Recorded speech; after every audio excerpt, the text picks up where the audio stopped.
اهلا بيكم في درس جديد. النهارده هنتعلم ازاي نخلي الكاركتر اللي في الفيديو يتكرر يبقى كذا مره، زي ما احنا شايفين في الفيديو اللي قدامنا. وده معانا هنا ان شاء الله فيديو هنبتدي نشتغل عليه ونتعلم ازاي نحرك الشخص اللي هو راكب العجله نخليه كذا شخص ورا بعض، زي ما شفنا في الفيديو الاولاني. مبدئيا كده هنيجي نقف عند اول فريم وبنعمل دبليكيت لللاير. ازاي بنعمل دبليكيت لللاير؟ بندوس يا اما كنترول دي لو انت شغال على ويندوز، او كوماند دي بيعمل دبليكيت لللاير. تمام. بنيجي عند اللاير اللي تحت وبنخفي الصوت بتاعه، وعند اللاير اللي فوق بنشيل الصورة بتاعته، وبنقف هنا عند اللاير اللي تحت وبندوس عليه كليك يمين. بنقف هنا على التايم وبنعمل فريز فريم. كده بقى الفيديو كله بقى اول فريم، اكنك كده كررت الفريم الاولاني على بقية الفيديو. نيجي نفتح بقى الفيديو اللي فوق، هنلاقيه زي ما هو والكاركتر بتاعنا موجود، لان ده الفيديو بتاعنا العادي. اوكي.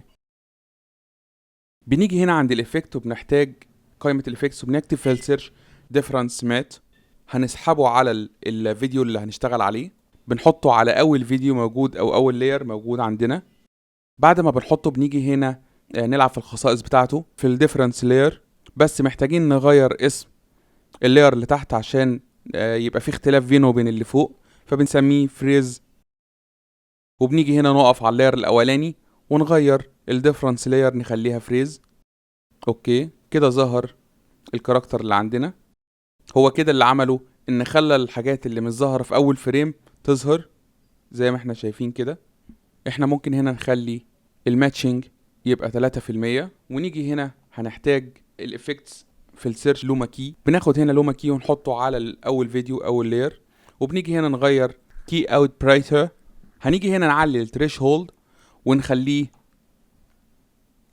255، ونعلي الايدج ثين نخليه 5، ونشوف كده الاختلاف بين الافكت بلومة ومن غير.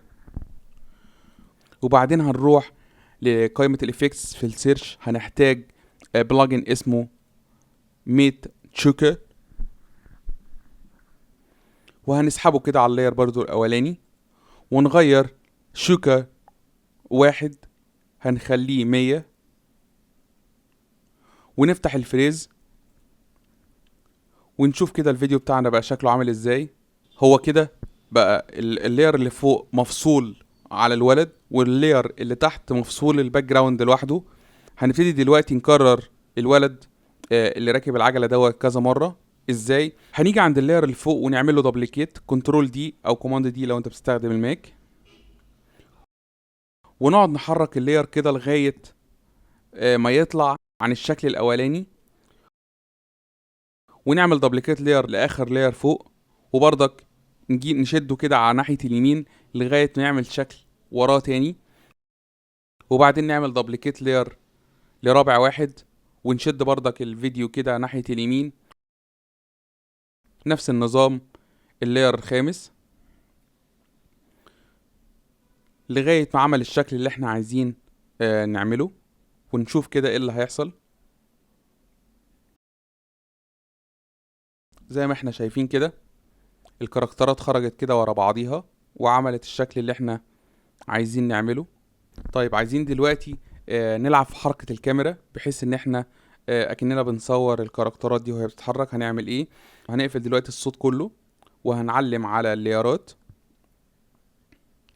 وهنيجي هنا من لاير بري كومبوزيشن وهنعمل كومبوزيشن. هنقفل هنا التشيك وهنخليه موف اول. هنيجي بقى عشان حركة الكاميرا، بنيجي نفتح هنا السهم اللي جنب الكومبوزيشن ونفتح ترانسفورم. بنلاقي هنا السكيل بنخليها هنا 120 عشان نكبر السايز. وبنيجي هنا من عند البوزيشن بنطلع فوق شوية كده لو احنا محتاجين نطلع فوق شوية، وبنيجي هنا عند اول فريم وبندوس كي فريم، وبنجيب الفيديو كده ناحية اليمين، وبنيجي هنا عند اخر لاير وبنحركه لناحية الشمال، ونعلم على التو كي فريم وندوس عليهم كليك يمين، وبعدين نختار كي فريم اسيستنت وبنختار ايزي او بندوس F9. ده عشان تبقى الحركة سموث. نيجي نتفرج كده على حركة الفيديو، هلاقيه بيجي من اليمين للشمال، بس بيجي في خط مستقيم اكنك مش ماسك هاند كاميرا وبتصور. فبنيجي نحط سكريبت، بنعمله زي السكريبت، بندوس الت وبنيجي ندوس على الشكل اللي جنب البوزيشن دوت، وبنكتب تحت هنا ويجل WIGGLE، وبنفتح قوس وبنكتب فيه 0.5 كوما 20 ونقفل القوس، وبندوس بالماوس في اي حتة فاضية، وبنشوف كده الحركة بتاعة الفيديو بنلاقيها بتمشي بشكل عشوائي اكنك ماسك كاميرا وبتصورهم. هتلاحظها في التكست من تحت ان هو بيطلع وبينزل اكنك ماسك فعلا كاميرا. شكرا لكم، وهتلاقوا فيديو التطبيق تحت الفيديو او في البوست على الفيسبوك على الجروب الرسمي بتاعنا، او هتلاقي اللينك موجود على اليوتيوب تحت الفيديو. شكرا، ان شاء الله في لقاء اخر مع درس تاني. سلام. علشان تتابعنا اعمل سبسكرايب على اليوتيوب، ولو عجبك الفيديو اعمل لايك وشير.